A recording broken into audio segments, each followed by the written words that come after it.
karakter adalah supaya anak-anak itu mengetahui berdasarkan nilai-nilai dasar agama dan mengetahui apa yang benar, apa yang salah, apa yang sopan, apa yang tidak sopan, supaya nantinya dia bisa dipercaya dan yakin meskipun dalam keadaan tertekan dan dilematis dia tidak akan nyontek, dia tidak akan berbohong.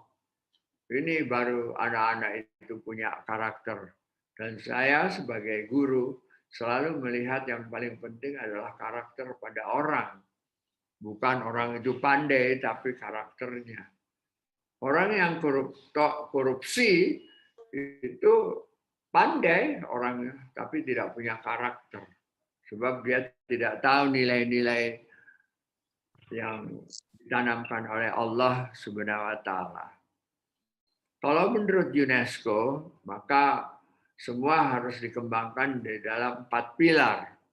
Pilar pertama yaitu anak-anak supaya tahu, dan pilar kedua supaya bisa mengerjakan, pilar ketiga supaya dia mempunyai identitas, dan pilar keempat supaya dia bisa hidup bersama. Semua yang 4 ini, learning to know, to do, to be, dan to live together, dituangkan di dalam suatu prinsip kerja seorang guru. Dan prinsip kerja seorang guru itu, ya nomor 1 harus punya moral, punya komitmen, mempunyai norma dan sistem nilai. Lalu yang kedua, dia harus tahu hak dan kewajibannya, tanggung jawabnya. Kalau bekerja harus tuntas. Baru namanya guru itu profesional.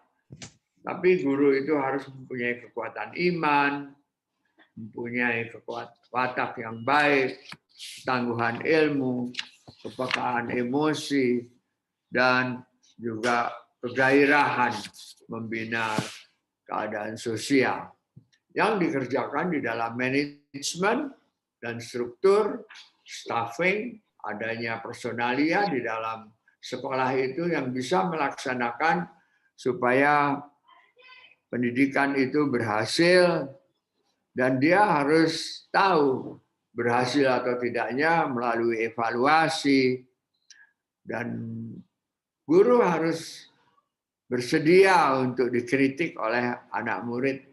Tapi guru tidak bisa bekerja sendiri, dia harus mempunyai semangat kerjasama dengan guru-guru lain, bisa berkomunikasi dan membuat jejaring yang baik. Karena itu, guru itu harus sehat, ya, harus punya uang yang cukup, punya hubungan yang baik dengan orang-orang, mempunyai kekuatan dan sumber daya yang dikembangkan di dalam 7 kompetensi andalan. Kompetensi andalan yang pertama adalah guru itu mempunyai penguasaan kepada dirinya sendiri. Dia harus bisa mengendalikan diri. Dia harus mempunyai komitmen dan percaya kepada dirinya, tapi tidak boleh kaku. Harus fleksibel. Adanya integritas kepada agama, kepada Pancasila, kepada kehidupan kemanusiaan. Ini baru namanya mengenal diri. Tapi kalau guru itu yang sangat penting sekali, dia ingin selalu berprestasi, motivasinya tinggi di dalam mengajar. Hasrat belajarnya itu saya selalu dorong guru supaya melanjutkan sampai ke S2, S3 kalau bisa.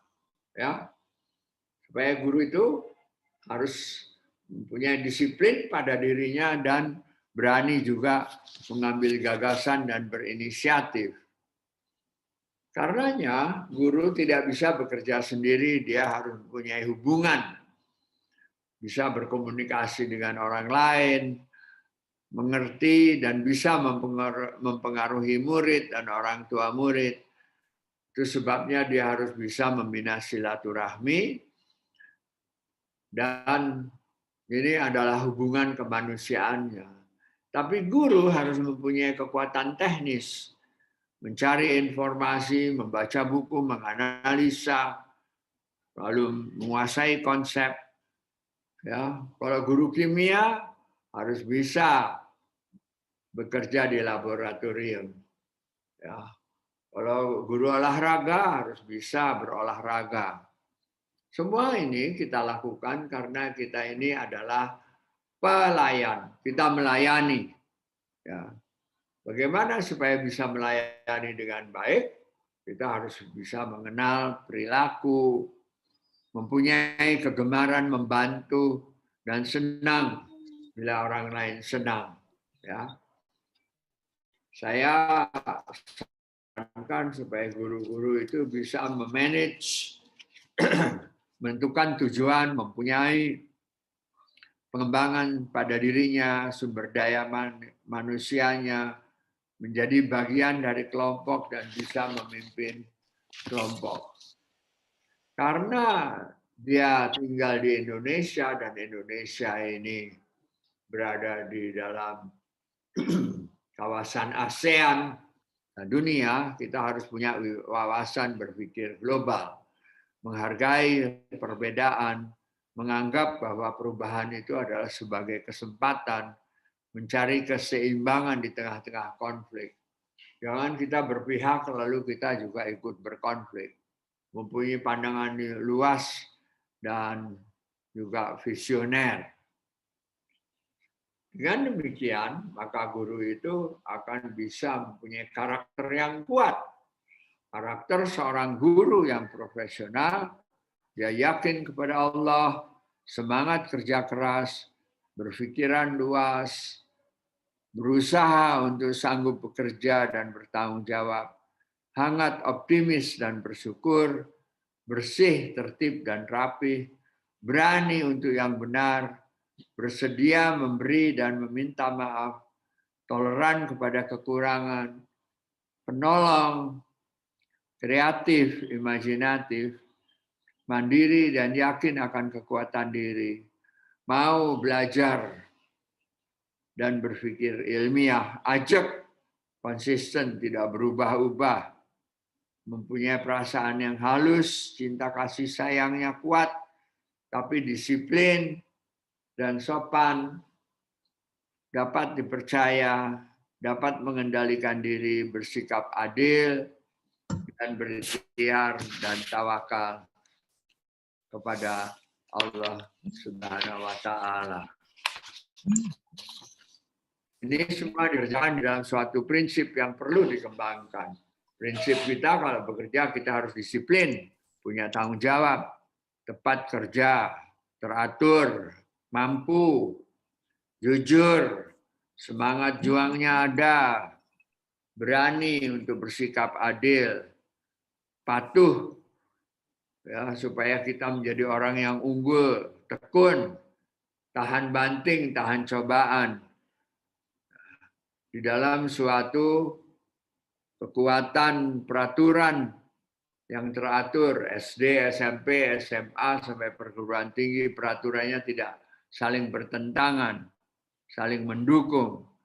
Lalu dilakukan suatu profesionalisme yang saling memperhatikan. Di sekolah perlu dikembangkan nilai-nilai kehidupan yang baik, yaitu damai, hormat menghormati, toleransi, jujur, tidak sombong, rendah hati, kerjasama, berorganisasi, bahagia, bertanggung jawab, sederhana, bebas, merdeka, dan menjaga persatuan. Potensi kecerdasan seorang profesional itu ada 5, yaitu sentuhan pembelajarannya dan ragam potensi kecerdasannya, mampu menghadirkan Allah, gemar berbuat untuk Allah, disiplin beribadah, sabar, berterima kasih kepada Allah, mampu berbicara dengan baik dan bisa membedakan mana yang benar, yang salah, membuat daftar prioritas. Jasmani guru harus selalu sehat, ya, tahan menghadapi cuaca yang berubah-ubah dan bisa mengendalikan emosi, tidak cepat marah, ya, mengerti perasaan orang lain, senang bekerja sama dan menunda kepuasan sesaat dan berkepribadian stabil. Sedangkan potensi sosialnya dia senang berkomunikasi, senang menolong, senang berteman, senang membuat orang lain senang, dan senang bekerja sama. Saya menyarankan supaya seorang guru itu punya moto di dalam dirinya. Imannya harus kuat, ilmunya harus luas, dan amalnya harus banyak. Apa itu iman? Iman itu adalah kejujuran, keberpihakan kepada Allah, kerendahan hati, tidak sombong, keberanian untuk mengatakan yang benar, takutnya hanya kepada Allah, lalu mempunyai tanggung jawab sebagai seorang ilmuwan. Ilmunya dia harus terus belajar. Guru itu harus banyak baca buku. Yakin kepada kekuatan nalar, mandiri dan tidak tergantung kepada kekuatan di luar ilmu. Dan amal, kita menjadi warga negara yang bertanggung jawab, ya, kepada kemaslahatan masyarakat, tahan menghadapi tantangan, dan juga peka, ya, intellectual empathy, peduli terhadap lingkungan. Sikap guru profesional itu ada yang stabil, ada yang tidak stabil. Yang stabil adalah yang semangat, optimis, aktif, bermasyarakat, gembira, hangat, berhati tenang, sejuk, hati-hati, tenggang rasa, damai. Orang yang tidak stabil, orangnya murung, orangnya itu hitungan banget, ya, pendiam, dingin, marah-marah. Bayangkan kalau guru itu seperti itu, pasti anak-anak tidak suka, ya, suka berubah-ubah. Kekuatan semuanya ini adalah supaya kita bisa menghadapi tantangan abad 21 yang teknologinya makin lama makin kuat, krisis energi juga sudah makin kurang, adanya perubahan iklim, persaingan lapangan kerja nantinya, komunikasi harus lebih intens dan terbuka dan sangat heterogen abad 21 ini. Kehidupannya cenderung bebas. Karena itu kita harus melakukan profesionalisme ini dengan 7 kekuatan. Yang pertama, filosofinya harus kuat. Yang kedua, visinya harus kuat. Strateginya, lalu keterampilannya, dan sumber dayanya, imbalannya, dan organisasinya. Kalau filosofinya tidak kuat, tidak akan ada pengikut.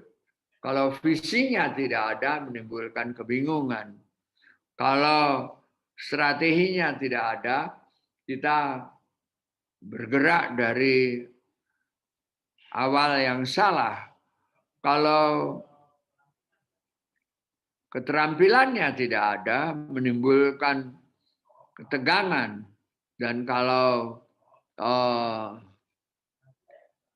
sumber dayanya tidak ada, menimbulkan frustrasi.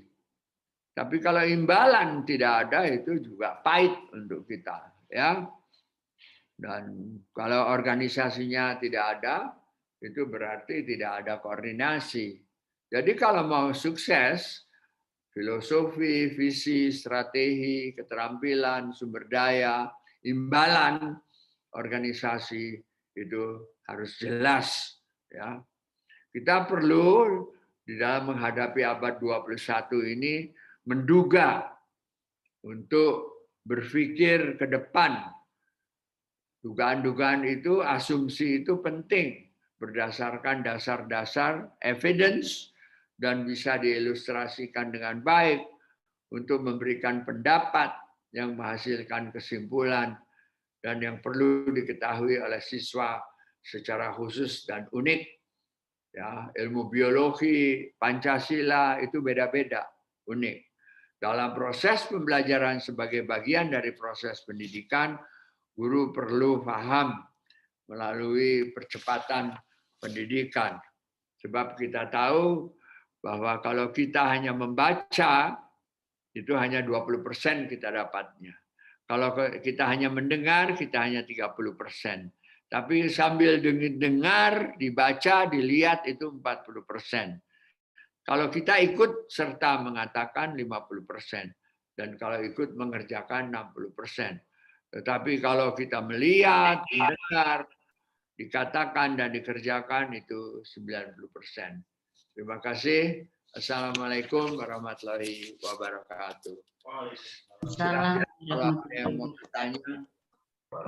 Dan Waalaikumsalam warahmatullahi wabarakatuh. Terima kasih banyak Profesor Dr. Arif Rahman MPD atas materinya yang luar biasa.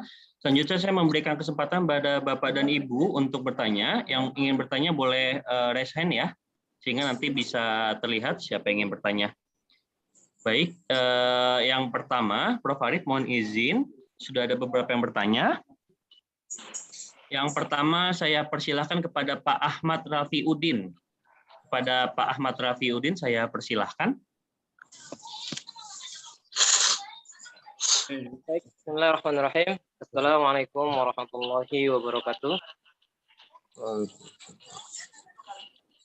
Terima kasih kepada moderator yang sudah memberikan kesempatan dan kepada Profesor Arif sebagai narasumber. Saya ingin menyampaikan beberapa pertanyaan yang terkait dari materi yang tadi.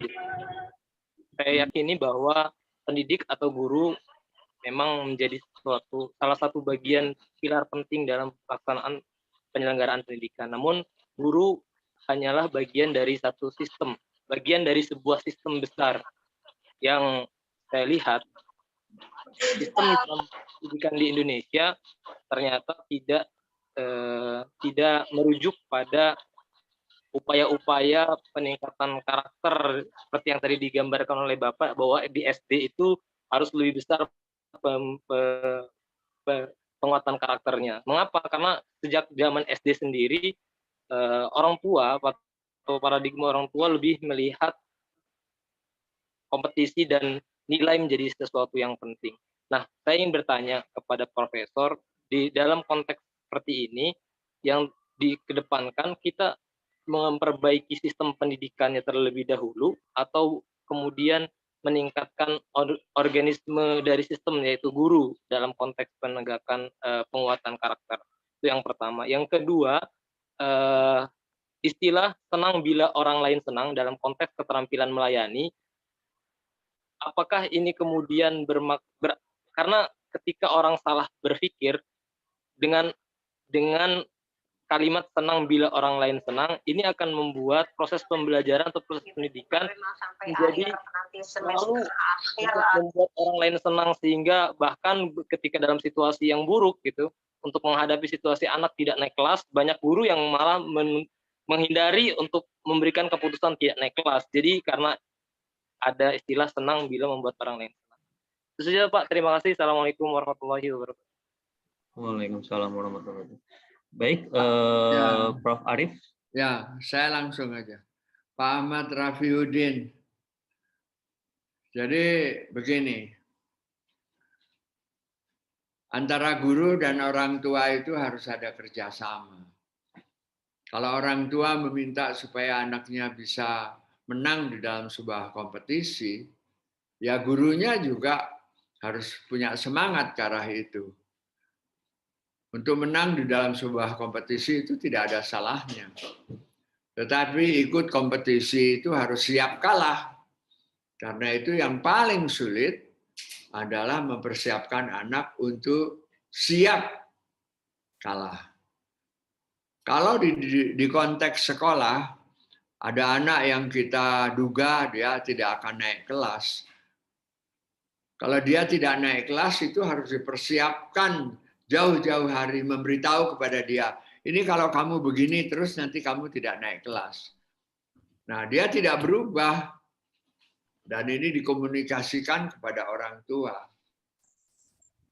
Sehingga orang tuanya juga tidak protes, anaknya tidak protes, dan dia sudah mengerti bahwa ini akan terjadi. Pertanyaan yang kedua, di dalam keterampilan melayani itu bukan berarti menyenangkan semua apa yang dia mau. Ya. Umpamanya di dalam mengambil keputusan naik kelas atau tidak. Itu.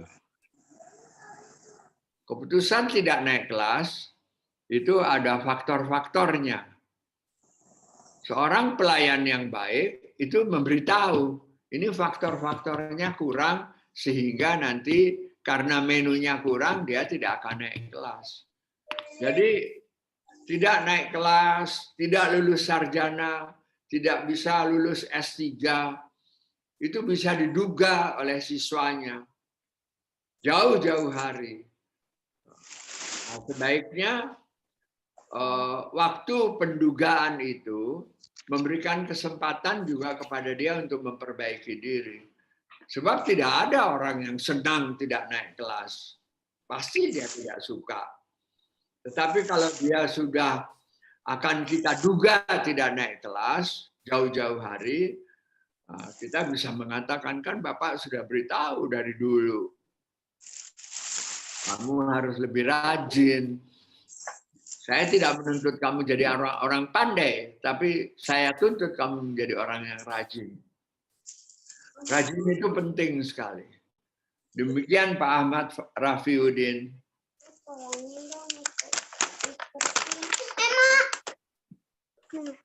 Baik, terima kasih banyak Prof. Dan terima kasih banyak Pak Ahmad Rafiuddin. Selanjutnya mohon izin Prof, ada pertanyaan dari Pak Muhammad Iqbal. Pada Pak Muhammad Iqbal saya persilahkan. Terima kasih Pak Moderator, Pak Fauzan Afrizal.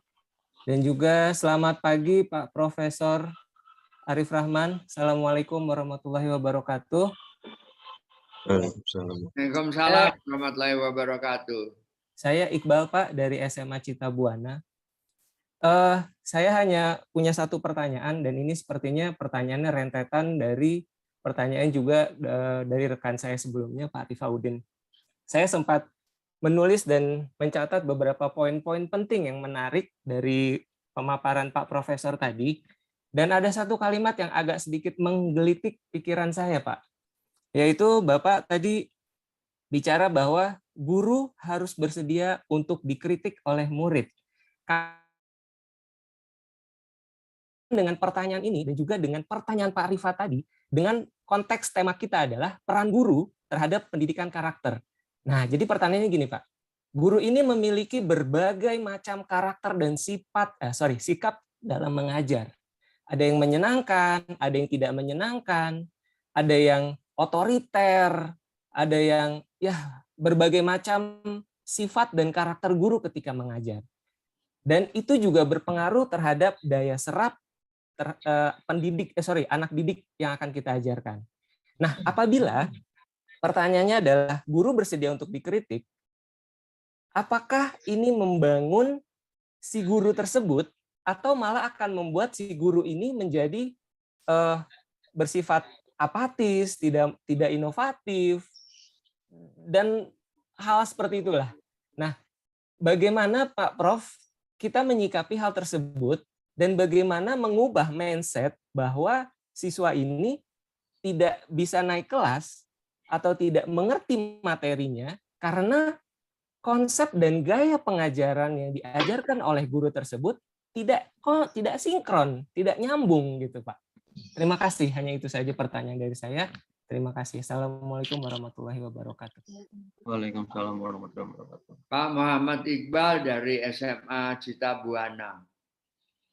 Jadi begini, setiap orang itu kita harus bina untuk sudah bersedia diperbaiki. Dari mulai TK, dari mulai anak-anak di rumah, ya.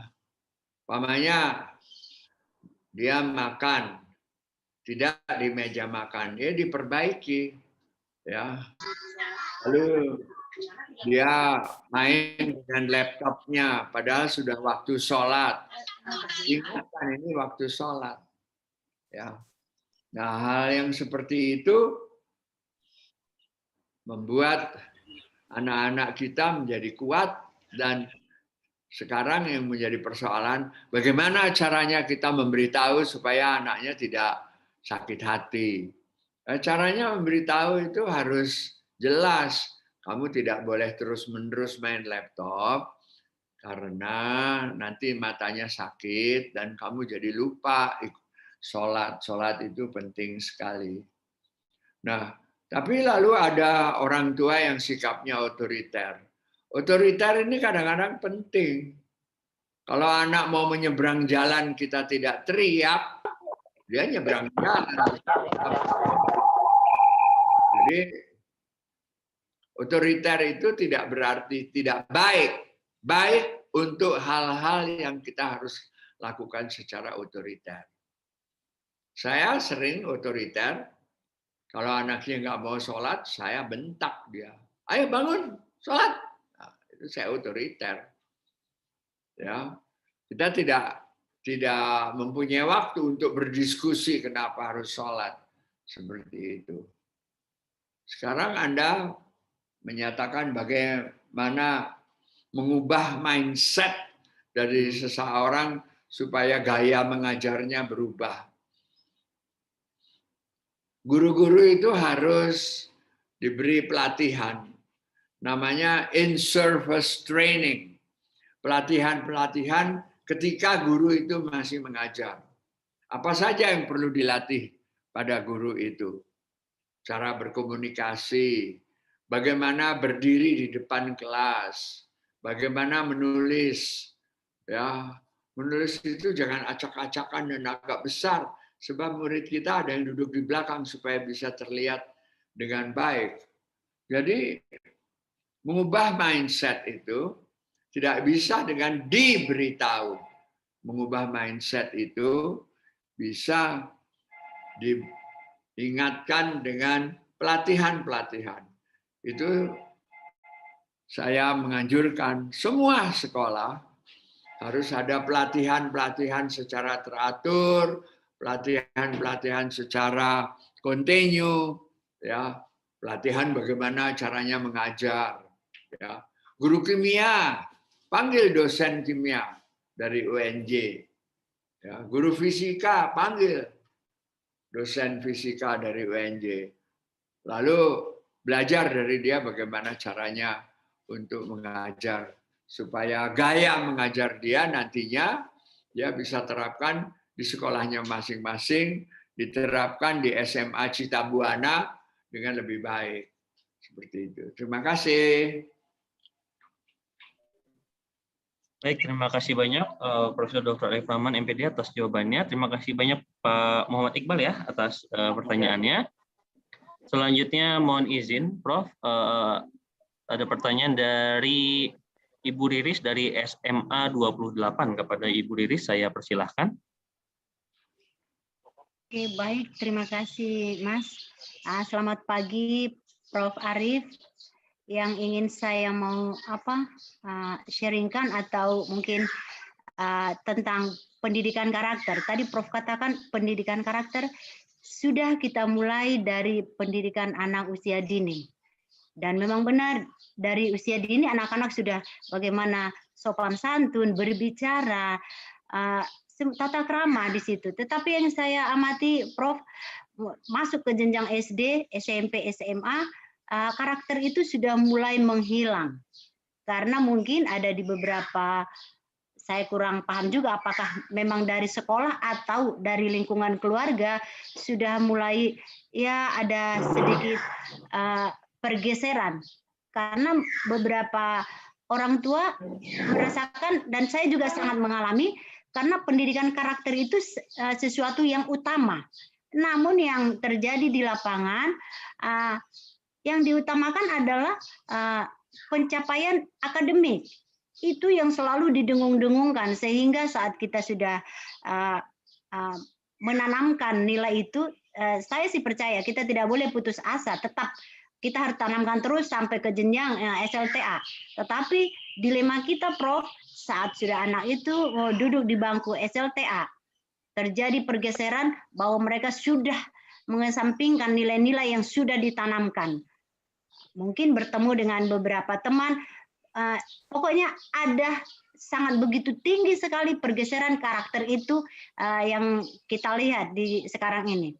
Apalagi seperti kata yang dikatakan Pak Ahmad di awal, ketika di akhir kita sudah melakukan tahap-tahapan pembelajaran, masuklah untuk rapat untuk apakah siswa A bisa naik kelas atau tidak. Kita sudah melakukan pengamatan, oh ya ini loh siswa A akan begini, begitu, data sudah kita lengkapi. Tetapi di akhir benar saya kembali kepada kita sebagai pendidik, ada suatu trouble di kita bahwa ayolah kita naikkanlah walaupun data memang sudah lengkap. Kita kan tidak tahu ke depannya nanti siswa ini menjadi apa. Kita tidak bisa menjamin, tidak bisa menjudge dia bahwa anak ini nakal, tanda kutip, kita tidak bisa lagi membinanya gitu. Padahal ada beberapa juga guru mengatakan, ayolah kita belajarlah memberikan suatu ini sanksi memang berat bagi siswa. Kan di awal sudah kita sampaikan, kita sudah panggil. Dilema lagi, Prof, di lapangan. Kita berdebat lagi bersama teman-teman guru.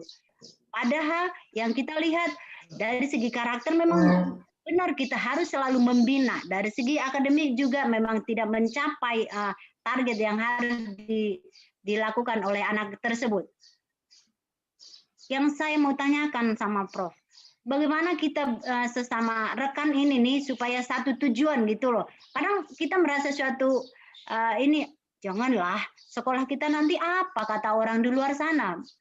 Jadi di antara kita nih yang sering ada miss untuk membangun suatu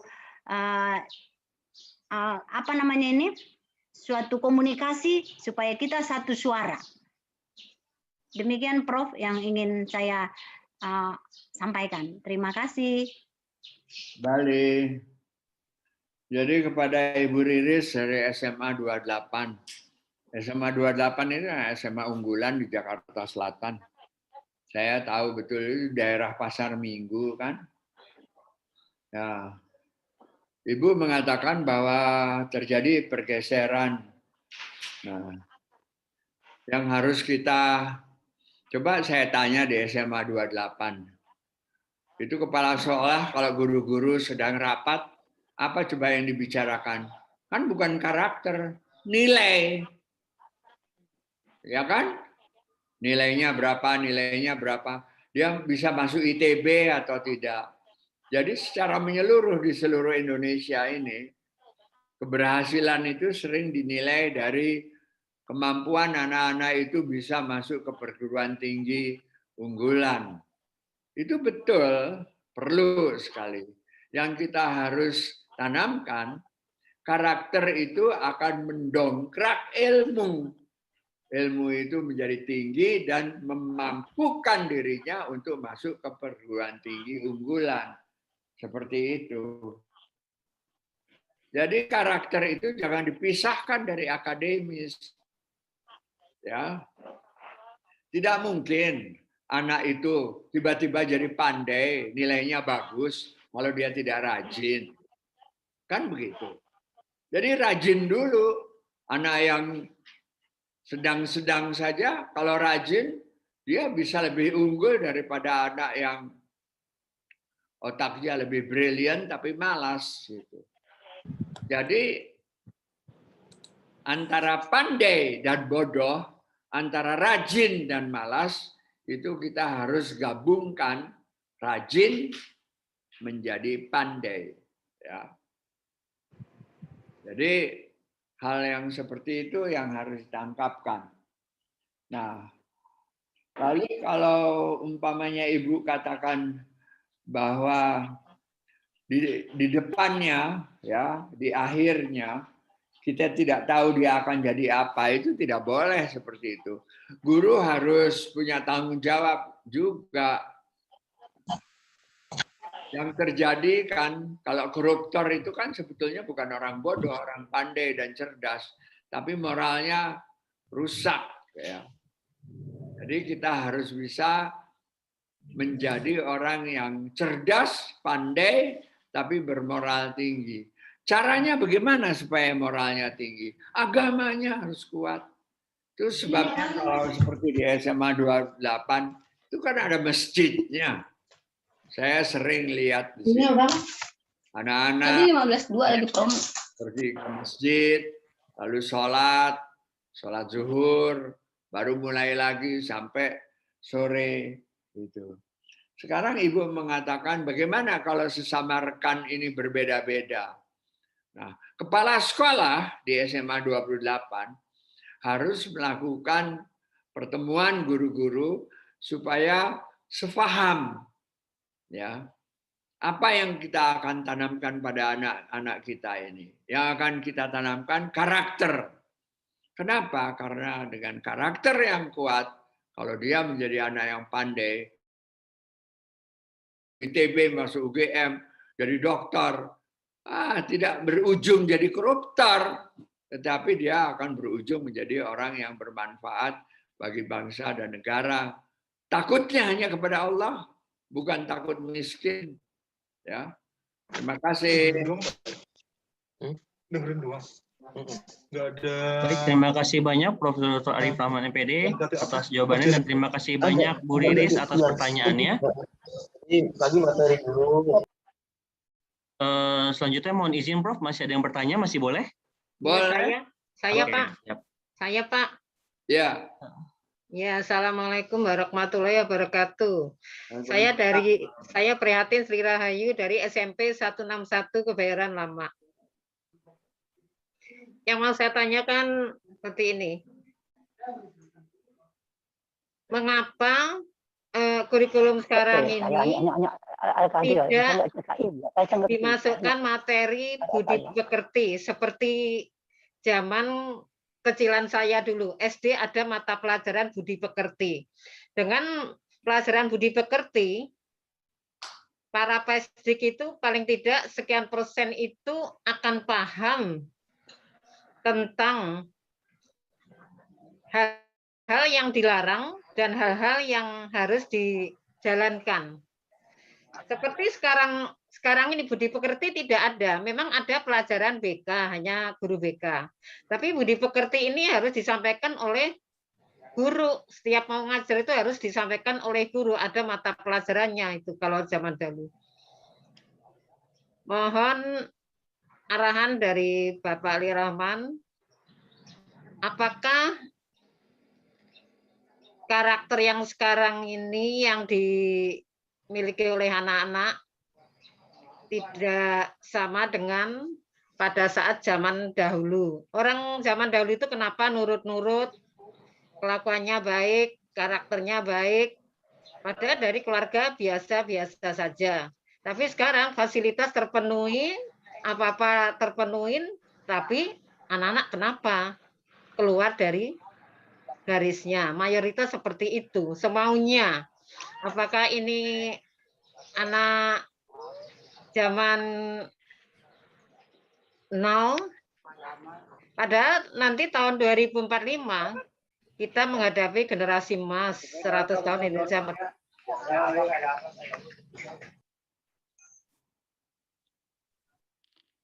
Pencet mute Bu Prihatin. Ibu Prihatin mohon izin itu terpencet mute Ibu, tidak terdengar. Allah.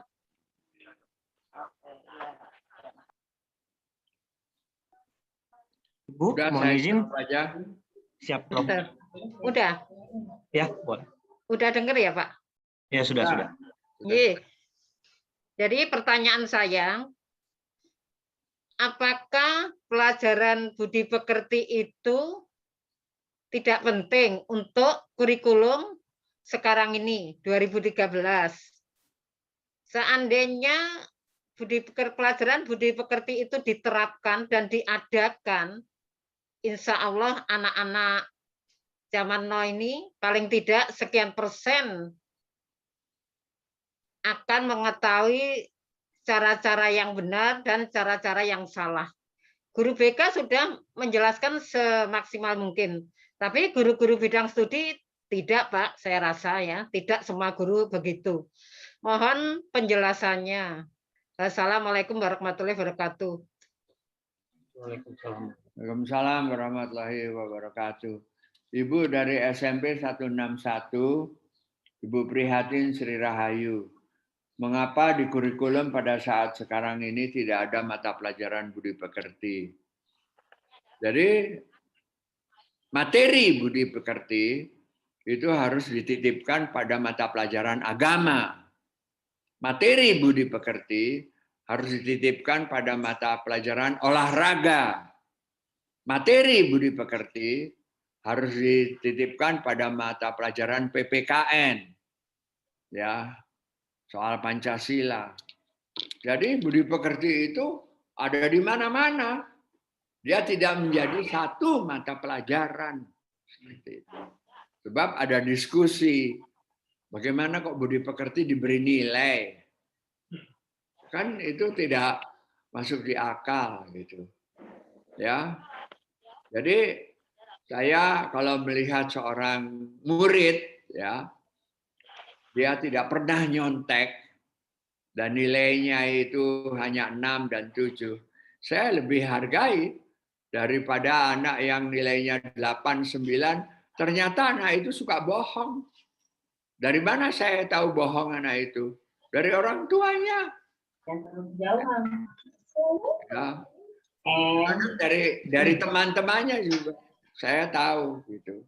Ya. Jadi dititipkan pada olahraga, agama. Nah, lalu mengapa tidak dimasukkan di dalam kurikulum?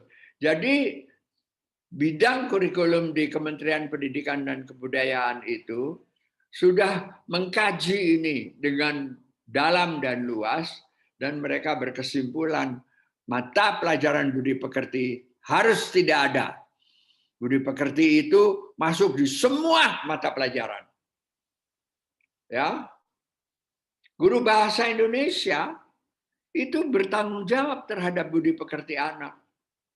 Guru matematika bertanggung jawab kepada budi pekerti anak. Jadi tidak boleh kita memberikan matematika tinggi pada seorang anak, pada budi pekertinya jelek anaknya. Guru matematika harus mengatakan, saya tidak akan memberi nilai kamu 8, sebab kalau kamu di dalam kelas, kamu ngobrol aja. Loh, apa hubungannya anak yang suka ngobrol dengan nilai otaknya? Itu sebabnya otak ini harus dikendalikan juga oleh hati. Ya. Itu sebabnya saya selalu mengatakan, iman, ilmu diamalkan. Tanpa iman, ilmu ini jadi brengsek. Tapi tanpa ilmu, iman ini juga tidak punya kekuatan. Tanpa iman dan ilmu, kita mau berbuat apa? Ya. Kalau Anda mengatakan ada guru BK, betul, guru BK itu adalah kira-kira hampir kayak seorang psikolog di dalam pekerjaannya. Dia kan BK, bimbingan karir. Nah, guru BK di dalam rapat-rapat guru harus memberi masukan kepada semua guru-guru bahwa ada temuan-temuan yang paling baru. Bahwa ternyata kepandaian otak saja itu tidak cukup, tetapi juga harus ada kekuatan hati. Itu sebabnya ya di SMP 161 itu kalau sudah waktu zuhur berhenti, semuanya suruh sholat. Ya. Anak-anak Kristen pergi ke satu ruangan, suruh mengadakan satu kegiatan ibadah mereka gitu. Ya, jadi ini suatu hal yang bisa kita kerjakan. Dan ingat, pendidikan itu upaya, usaha. Pendidikan itu bukan hasil usaha. Kalau saya berbicara seperti ini, saya tidak mengambil kesimpulan bahwa nanti semua masalah yang ditanyakan itu akan selesai. Sebab itu nanti akan terpulang di lapangannya masing-masing. Begitu. Terima kasih Ibu Prihatin Sri Rahayu.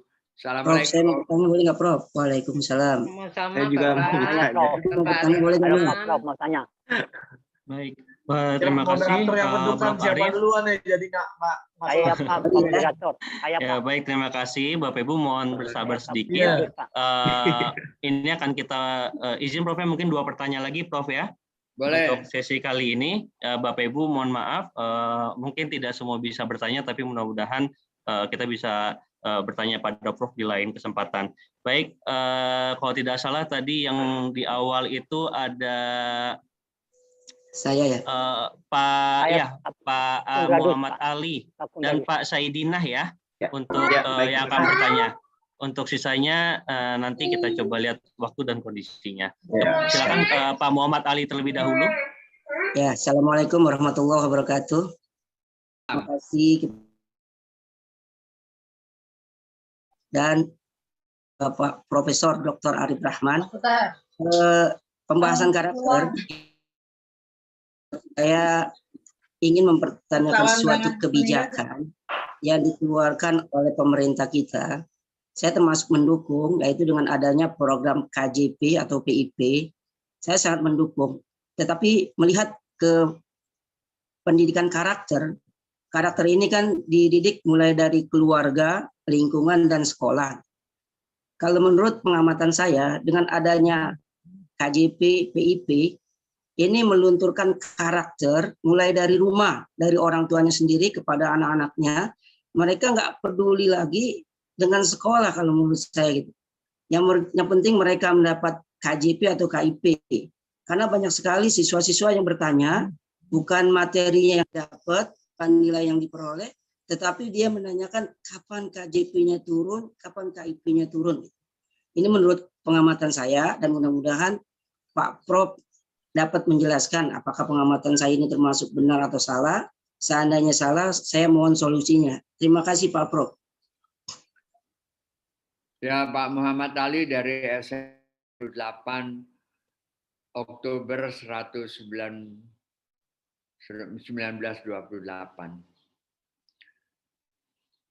Pendidikan karakter ya memang dari rumah. Ya. Mana mungkin?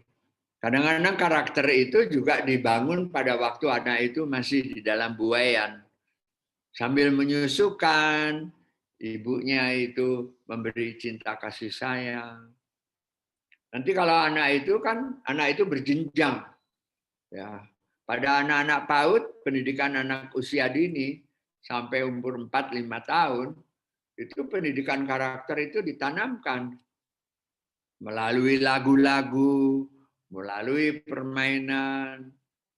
1-1 aku sayang ibu, 2-2 sayang bapakku, 3-3 sayang semuanya, 1-2-3 sayang teman-teman. Semuanya itu pendidikan karakter itu dimulai dari rumah.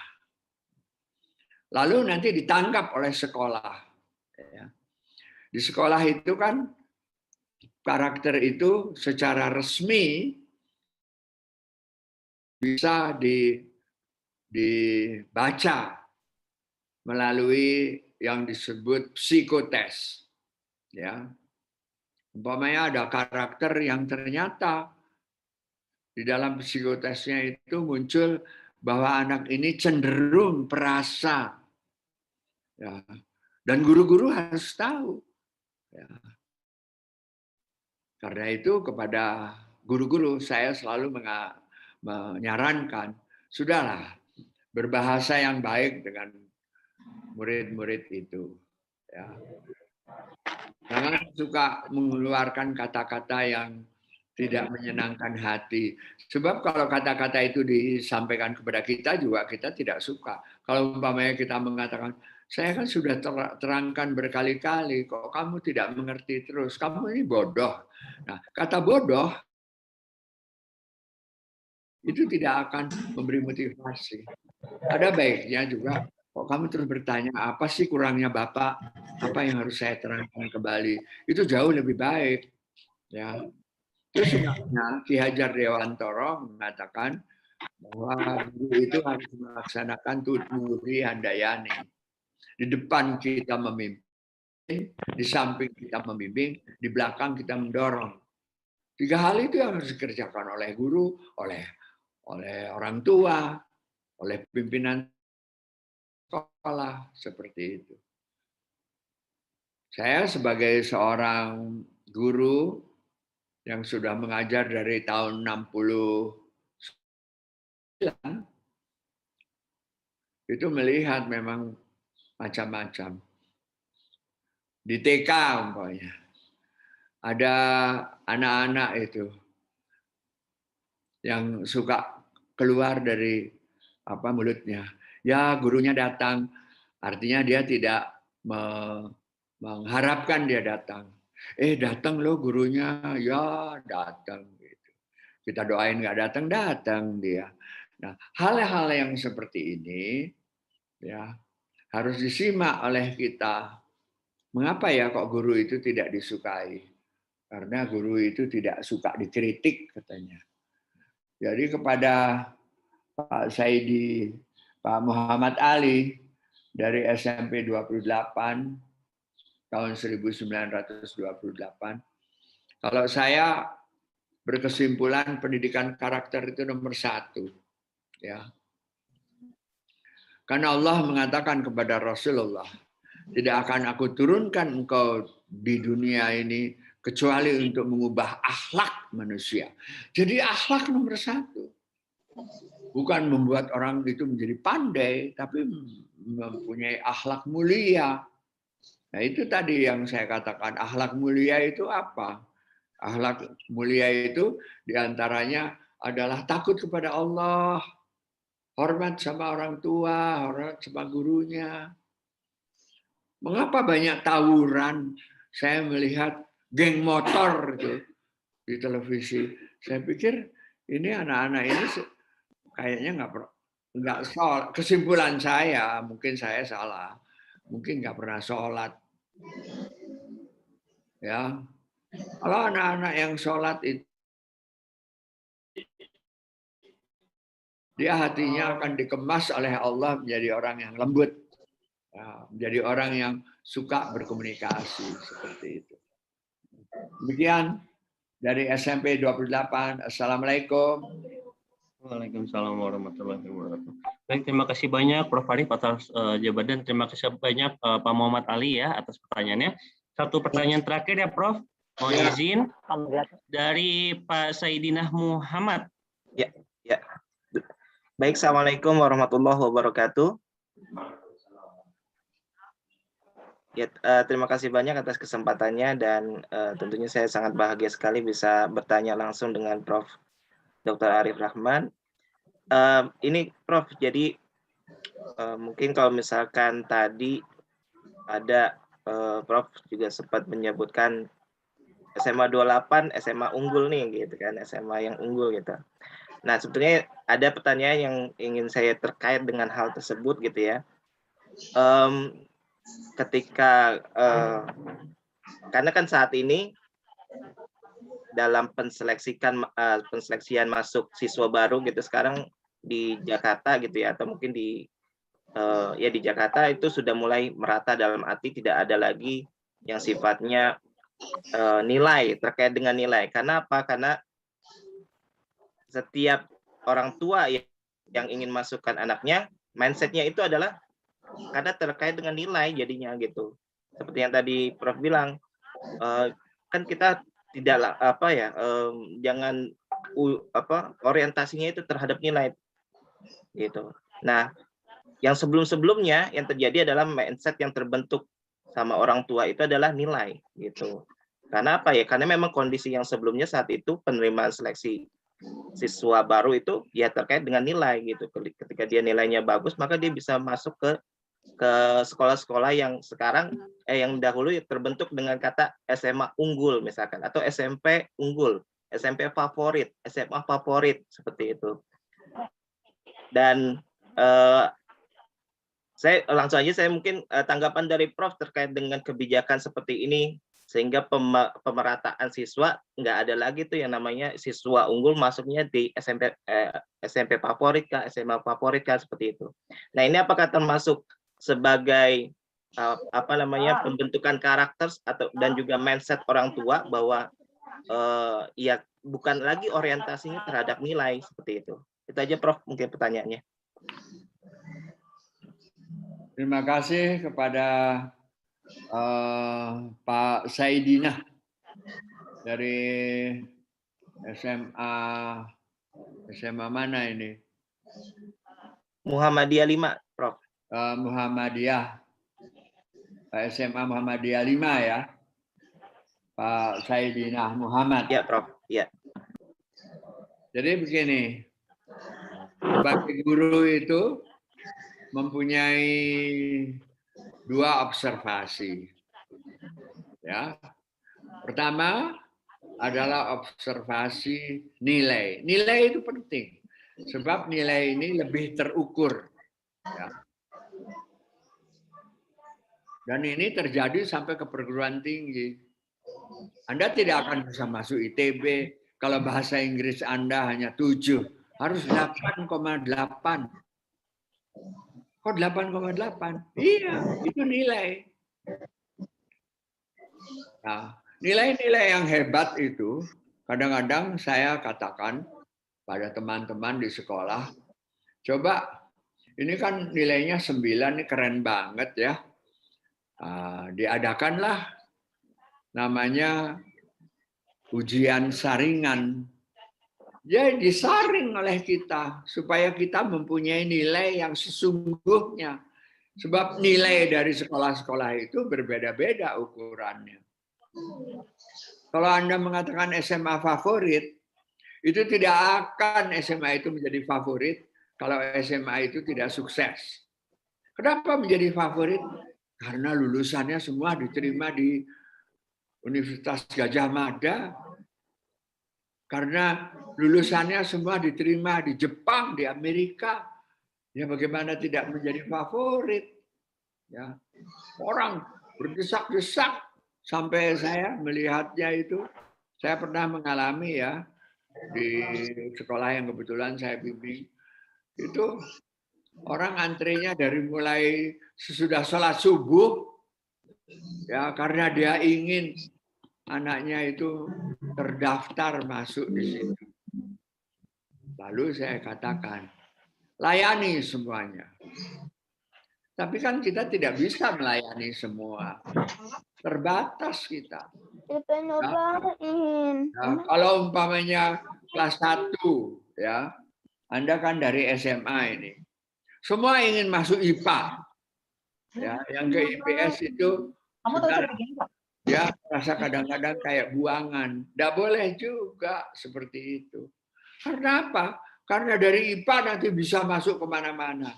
Kata siapa? Dari IPS juga bisa masuk kemana-mana.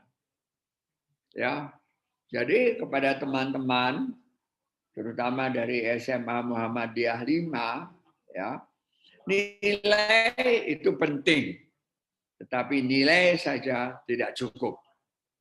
Itu sebabnya hal-hal yang terukur harus diikut sertakan juga dengan hal-hal yang bisa diukur oleh seorang psikolog, oleh seorang ahli psikologi yang nanti bisa melihat gambarannya. Anaknya kreatif, anaknya bahasanya kuat, anaknya hitungannya kuat, anaknya hafalannya tidak kuat, seperti itu. Itu sebabnya kita harus memakai bacaan-bacaan atau memakai ukuran-ukuran yang tidak hanya datang dari sekolah, tapi ukuran-ukuran yang dibuat dari seorang ahli psikologi. Terima kasih. Baik, terima kasih banyak Prof. Arif dan terima kasih Pak Saidina Muhammad dari SMA Muhammadiyah 5 ya. Bapak dan Ibu, maka dari itu berakhir pula sesi tanya jawab pada hari ini. Saya memohon maaf kepada Bapak Ibu yang sudah raise hand dan mungkin sudah menanyakan beberapa pertanyaan melalui ruang chat. Namun karena keterbatasan waktu, maka kita batasi juga untuk sesi tanya jawab. Mudah-mudahan nanti ada lain kesempatan lagi, kita bisa bertemu dengan Prof untuk berdiskusi dan juga sharing-sharing untuk banyak hal. Baik, Prof, mungkin untuk terakhir, jika diizinkan, ada closing statement, Prof, untuk Bapak Ibu guru yang saat ini hadir. Ya, guru mempunyai peran yang tinggi di dalam menguatkan dan menumbuhkan karakter pada anak. Guru mempunyai peran yang tinggi untuk bekerja sama dengan orang tua untuk menumbuhkan karakter pada anak. Karakter-karakter yang kuat itu akan menjadi kekuatan bagi dirinya sampai nanti kalau dia bekerja sudah tua, sampai menikah. Supaya dia tidak menjadi pembohong kepada istrinya atau pembohong kepada suaminya. Kejujuran. Karakter yang kuat adalah karakter yang orang yang takut hanya kepada Allah. Itu sebabnya saya di dalam closing statement ini terima kasih kepada Pak Deden dan mudah-mudahan pelatihan guru DKI Jakarta Selatan melalui webinar ini bermanfaat bagi kita semuanya. Amin. Bila ada kekurangan dan kesalahan, saya mohon maaf. Assalamualaikum warahmatullahi wabarakatuh. Waalaikumsalam warahmatullahi wabarakatuh. Baik, sekali lagi kami ucapkan terima kasih banyak pada Profesor Dr. Arif Rahman MPD atas materinya yang luar biasa. Ini menjadi sebuah pengalaman yang luar biasa buat Bapak dan Ibu. Semoga Prof. Arif sehat selalu dan mudah-mudahan kita bisa bertemu kembali dengan Prof. Arif di sesi selanjutnya. Sekali lagi terima kasih banyak Prof. Semoga sehat selalu. Baik Bapak dan Ibu, demikian sesi untuk pagi hari ini bersama dengan Profesor Dr. Arif Rahman MPD. Mudah-mudahan materi dari Profesor Dr. Arif Rahman MPD memberikan manfaat yang luar biasa untuk kita semua. Baik, selanjutnya Bapak dan Ibu, kita masih ada sesi sampai dengan nanti pukul 12 ya di ruang Zoom ini. Jadi Bapak Ibu diharap tetap standby sampai dengan nanti sesi terakhir jam 12. Nanti pun ada lagi setelah istirahat akan ada Zoom berikutnya. Selanjutnya mohon izin. Akan ada beberapa hal yang akan disampaikan oleh Direktur Hebat Facilitation, yaitu Bapak Deden Arifan MPD. Pada Pak Deden, kami persilakan jika sudah bergabung. Pak Fauzan, saya ngatur kegiatan lain dulu, dilanjutkan dulu. Oke, siap. Baik, terima kasih banyak Pak Deden. Baik, selanjutnya Bapak dan Ibu, mungkin kita akan langsung persiapan ke sesi berikutnya, di mana sesi berikutnya akan ada pemaparan materi dari sosok yang luar biasa juga, dan akan memberikan manfaat yang luar biasa juga kepada Bapak dan Ibu. Tapi untuk sesi yang selanjutnya tidak akan didampingi saya, tapi akan didampingi oleh rekan saya yang juga tidak kalah luar biasanya, yaitu Ibu Nurul Laili. Nah, nanti akan didampingi oleh Ibu Nurul Laili. Maka dari itu Bapak Ibu selaku moderator pada pagi hari ini mengucapkan mohon maaf apabila ada salah-salah kata dari saya. Mudah-mudahan hari ini bisa memberikan manfaat yang luar biasa buat kita semua. Itu saja. Wabillahi taufiq wal hidayah. Assalamualaikum warahmatullahi wabarakatuh. Waalaikumsalam warahmatullahi wabarakatuh. Selanjutnya, apakah Ibu Nurul Laili sudah bergabung? Hadir, Kak Fauzan. Oke, Mbak Leli, silakan boleh.